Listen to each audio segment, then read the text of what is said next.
Hello दोस्तों, क्या हाल है आपका। आशा करता हूं अच्छे होंगे, स्वस्थ होंगे। लेकिन आपको जानकर बड़ा आश्चर्य होगा कि जो 2024 में जो एसएससी सीजीएल का फाइनल रिजल्ट आया था उसमें जो कैंडिडेट सिलेक्ट हुए थे उनका कैंडिडेचर कैंसिल हो सकता है। आपने बिल्कुल सही सुना कि जो 22 अप्रैल 2025 को डेट दी थी कैट ने कि नेक्स्ट हियरिंग उस तारीख को होगी, लेकिन बच्चे कहीं ना कहीं 22 अप्रैल से पहले बच्चों को पता था कि एसएससी उनको हो सकता है डॉक्यूमेंट वेरिफिकेशन और ज्वाइनिंग भी दे दे।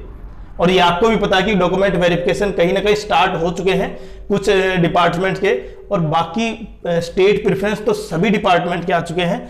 तो अब उस ज्वाइनिंग पर स्टे नहीं किया है Delhi high court, honourable Delhi high court ने, लेकिन इस बात को कंफर्म कर दिया कि जो ऑनरेबल कैट के द्वारा जो ऑर्डर होगा वही मान्य होगा। और एसएससी अपनी साइट पर इस नोटिस को जारी करेगी कि जो बच्चा अभी सीजीएल में सिलेक्टेड हुआ है, सीजीएल 2024 का जो फाइनल रिजल्ट आया था उसमें सिलेक्ट हुआ है, उसका कैंडिडेचर कैंसिल हो सकता है या फिर दोबारा से क्या हो सकता है, उनकी पोस्ट दोबारा से रीअसेसमेंट हो सकती है। ऐसा क्यों है देखें, जब सबसे इंपॉर्टेंट है कि जो टेंटेटिव आंसर की और फाइनल आंसर की जब दोनों में क्या डिस्क्रिपेंसी पाई गई, जो दोनों में अंतर पाया गया, क्योंकि इसका सबसे बड़ा कारण है जो 18 तारीख थी उसमें 9 क्वेश्चन थे गलत और 20 तारीख उसमें 10 क्वेश्चन थे। 2 शिफ्ट में हुआ था, ये आपको पता है।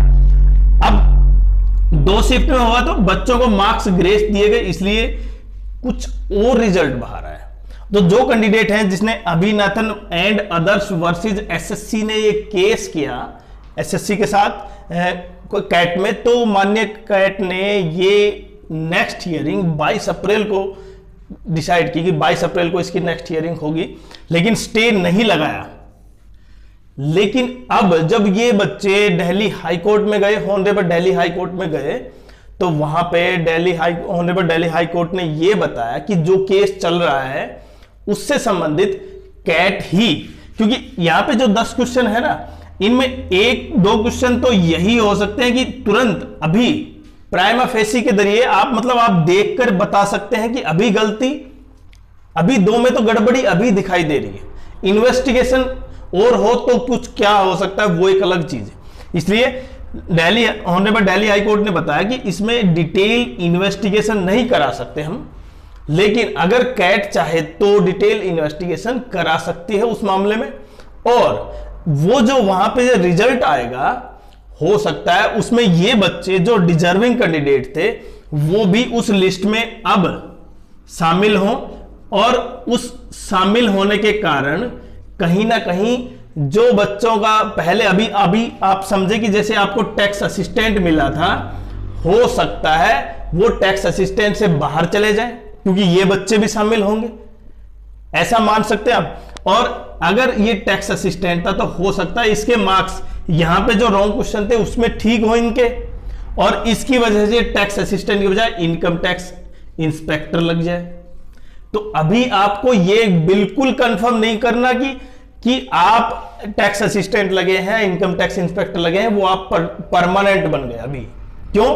क्योंकि अभी जो कोर्ट का जो मामला है ना, वो एसएससी अपनी साइट पर, समझ रहे आप, एसएससी अपनी साइट पर नोटिस जारी करेगी। उसका नोटिस दिल्ली हाई कोर्ट की तरफ से, ऑनरेबल दिल्ली हाई कोर्ट की तरफ से एसएससी को भेज दिया गया है, और एसएससी उसका नोटिस अपनी साइट पर डाल देगी, आपको 1 या 2 दिन में मिल जाएगा। अब सबसे इंपॉर्टेंट यह है कि हो सकता है, देखिए वो ओरिजिनल एप्लीकेशन जो लगी थी उसके बेसिस पे चल रहा है सारा मामला।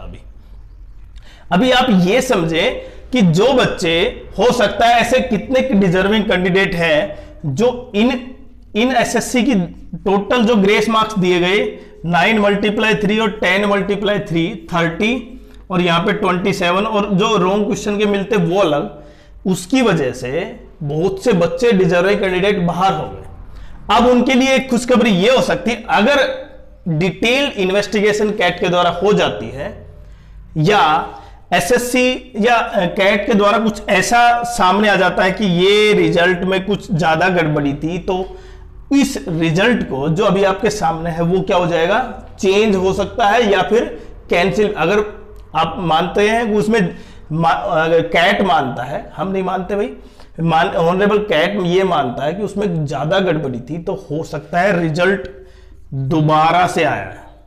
और खासकर आप वो समझे जिनका डॉक्यूमेंट वेरिफिकेशन स्टेट प्रेफरेंस चल रहा है, वो क्या करें। देखिए, आपका स्टेट प्रेफरेंस चल रहा है, आप करते रहें, डॉक्यूमेंट वेरिफिकेशन चल रहा है, आप करते रहें, और जैसे भी अभी जो प्रोसेस, आप उस प्रोसेस में बिल्कुल कोऑपरेट करें, आपका जो कार्य है वो करते रहें। आपको डॉक्यूमेंट वेरिफिकेशन में जाना है, जाएं, आपको ज्वाइनिंग के लिए जाना है, जाएं, आपको फिजिकली जो जैसे जीएसटी इंस्पेक्टर उसके लिए भी आप जाएं और आप ज्वाइन करें। जिस डेट को है आप उसी डेट को ज्वाइन करें, क्योंकि देखिए जो भी मामला सामने आएगा इसमें आप ये चीज कंफर्म कर सकते हैं कि अभी आप पढ़ना, तैयारी, प्रिपरेशन छोड़े ना। क्योंकि अगर ये कोर्ट में मामला थोड़ा सा भी, अगर माननीय कोर्ट को लगता है कि इस तरह की जो गलतियां हुई हैं एसएससी से और वो डिजर्विंग कैंडिडेट के लिए खतरनाक है, मतलब उनकी इसी वजह से वो बाहर हुए, तो हो सकता है कि ये रिजल्ट दोबारा से लेके आना पड़े और इस रिजल्ट को रीशफल किया जाए, दोबारा से चेंज हो। आपको जो पोस्ट मिली है वो पोस्ट दोबारा से हो सकता है, आपको ऊपर भी पोस्ट मिल सकती है, नीचे की पोस्ट मिल सकती है, लेकिन डिपेंड करेगा इन क्वेश्चनों में जिन्होंने क्वेश्चन सही ज्यादा किए ना, वो पहले, अभी नहीं, अभी तो सबको मार्क्स मिले हैं जो पहले किए थे। और दूसरी सबसे इंपॉर्टेंट, देखें ये जो नोटिस है, ये नोटिस आपकी एसएससी की साइट पर देख लेंगे 2 से 1 दिन के अंदर, कल परसों में आ जाएगा आपको। और दूसरा, जो 22 अप्रैल को जो हियरिंग है, अब सबसे इंपॉर्टेंट है 22 अप्रैल की हियरिंग। और क्योंकि ये आपको पता है कि लगभग ज्वाइनिंग, अभी ज्वाइनिंग पर स्टे नहीं बताया है। एक सिंपल सी चीज आप ये समझे कि ज्वाइनिंग स्टे नहीं है अभी तक, लेकिन ज्वाइनिंग होने के बाद भी कहीं ना कहीं जब एसएससी के पास ये नोटिस जाएगा तो एसएससी डिपार्टमेंट को भी नोटिस डालेगी और डिपार्टमेंट भी उनकी ज्वाइनिंग को कहीं ना कहीं थोड़ा सा हॉल्ट देंगे, रुकावट देंगे। और जो आप समझ रहे थे थर्ड वीक अप्रैल में जो रोजगार मेला था, उसमें हो सकता है ये ज्वाइनिंग ना हो। क्यों? क्योंकि माननीय कोर्ट की जो 22 अप्रैल को जो हियरिंग है ना, वो डिसाइड करेगी इन बच्चों का भविष्य।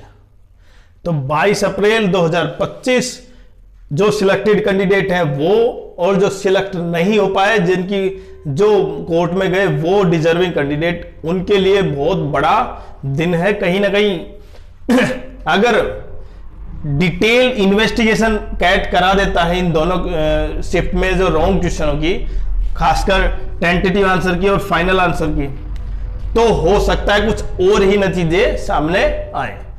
और जो नतीजे सामने आएंगे, हम ये मानते हैं कि केवल डिजर्विंग कैंडिडेट ही उसमें शामिल होने चाहिए। लेकिन अभी तो ये मान सकते हैं, क्योंकि देखिए 10 और 9 और 10 जो मार्क्स क्वेश्चन थे, उसके जो नंबर सबको बांटे एसएससी ने, उससे कहीं ना कहीं उन जो बच्चे थे वो लाइन, बाउंड्री लाइन पर थे ना, वो बाहर हो गए इसकी वजह से। क्योंकि अगर आप सबको बांट देंगे तो फिर केवल उन बच्चों को मार्क्स अच्छे चांस होंगे जिनके पढ़ने के कम पढ़े थे, मतलब आप डिफरेंस नहीं कर पाए, ज्यादा पढ़ने वाले और कम पढ़ने वाले।